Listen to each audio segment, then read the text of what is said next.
Hello everyone, आज हम Excel में फंक्शंस के बारे में पढ़ेंगे। फंक्शंस क्या होते हैं? Functions are the predefined formulas. Means functions जो होते हैं वो प्री डिफाइंड फार्मूलाज होते हैं जिनको complex calculations and analysis perform करने के लिए यूज़ किया जाता है। अब फंक्शन लिखते कैसे हैं? देखिए, एक्सेल में कोई भी formula is equal to sign से ही स्टार्ट किया जाता है। तो हमने इज इक्वल टू साइन लिखा, देन फंक्शन का नेम, ये जो सम है ये क्या है? फंक्शन नेम है। फिर पैरेंथेसिस लिखेंगे और पैरेंथेसिस के अंदर आप जो कुछ भी लिखोगे वो क्या कहलाता है? आर्ग्यूमेंट। ठीक है, कि जैसे कि मुझे टोटल निकालना है, हिंदी एंड इंग्लिश के मार्क्स का टोटल निकालना है, तो हम यहाँ पर फॉर्मूला लिखेंगे is equal to, then function name, मुझे क्या करना है? सम, तो मैंने फंक्शन नेम लिखा सम।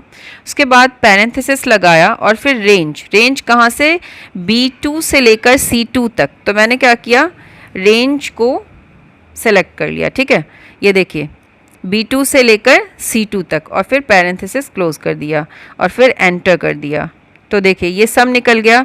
अब हम क्या करेंगे? इसे कॉपी कर लेंगे। इस फॉर्मूले को मैंने यहाँ तक कॉपी एंड पेस्ट कर लिया। ठीक है, तो देखिए बाय डिफ़ॉल्ट जो है ये जो भी रेफरेंस सेल है उसको टोटल कर देगी। ठीक है, जैसे कि यहाँ पर क्या था? सम किया इसने B2 से C2, यहाँ पर किया B3 से C3, यहाँ B4 से C4 एंड यहाँ पर B5 टू C5। ठीक है, तो ये था सम फंक्शन का यूज़।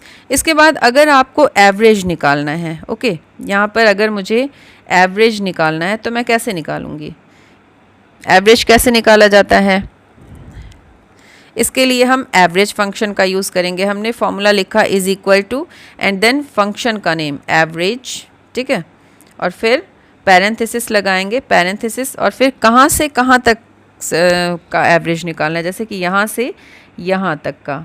ओके, सेलेक्ट कर लिया और फिर पैरेंथेसिस क्लोज करके एंटर कर दिया। तो देखिए ये एवरेज निकल गई और फिर हम इसे कॉपी एंड पेस्ट कर देंगे। तो देखिए एवरेज निकल गई। ओके, अब देखिए हम यहाँ पर काउंट फंक्शन का यूज़ करते हैं। तो मैंने लिखा इज इक्वल टू और फिर काउंट फंक्शन नेम लिखा। फंक्शन नेम क्या है मेरा? काउंट, और फिर पैरेंथेसिस लगाया और फिर मैं सेल को सेलेक्ट कर लेती हूँ। रेंज है मेरी यहाँ B2 से लेकर E2 तक। ठीक है, फिर पैरेंथेसिस क्लोज करके एंटर कर दिया प्रेस। अब मैं क्या करूँगी? इसे कॉपी एंड पेस्ट कर लेती हूँ। तो देखिए हर जगह क्या आ रहा है? 4 4 4 4 डिस्प्ले कर रहा है ये। ठीक है, क्यों? क्योंकि यहाँ पर नंबर्स कितने हैं? 4 हैं। ठीक है, अगर मान लीजिए मैंने यहाँ पर कुछ भी नहीं, मान लीजिए यहाँ पर मैं क्या करती हूँ, इसे हटा दे रही हूँ। ठीक है, अब देखिए, अब अगर मैं करती हूँ तो देखिए यहाँ पर क्या हो गया? 3।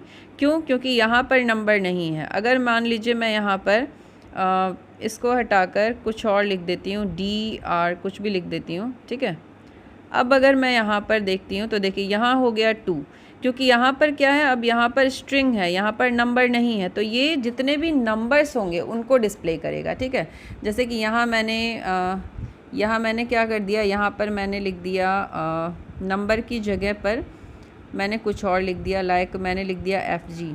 ठीक है, तो देखिए ये क्या डिस्प्ले करता है? इसने डिस्प्ले कर दिया 3।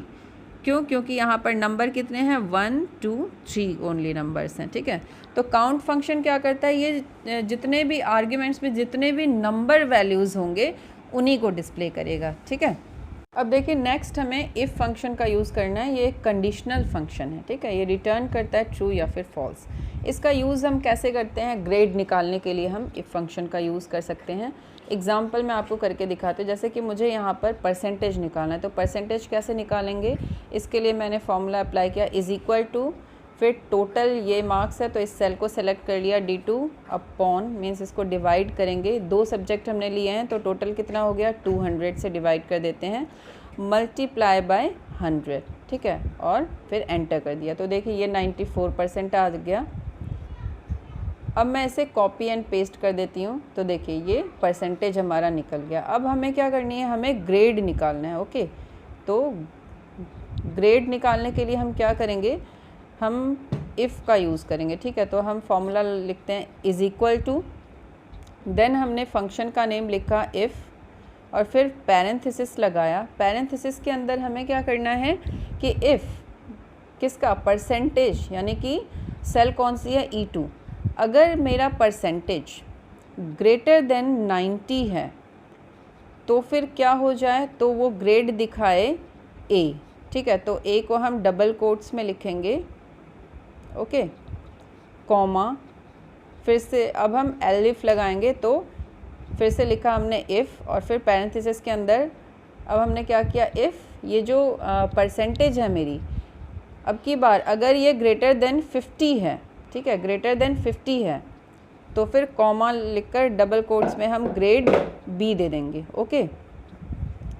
और इसके बाद अगर फिर से हम क्या करेंगे, फिर से हम इफ़ लगा देंगे, फिर से एलिफ, तो हमने अब हम फिर से एलिफ लगाएंगे, तो इफ़ कंडीशन लिखी और फिर पैरेंथेसिस लगाया, इफ़ अगर मेरी परसेंटेज ग्रेटर देन 30 है, ठीक है, ग्रेटर देन 30 है, तो फिर ये मुझे ग्रेड दिखाए, डबल कोट्स में हम लिख देंगे सी, ओके, और अदरवाइज़, ठीक है, डबल कोट्स में हम लिख देंगे फेल, मीन्स अगर 30% से कम है तो हम लिख देंगे फेल। अब हम पैरेंथेसिस क्लोज करते हैं और एंटर कर देते हैं।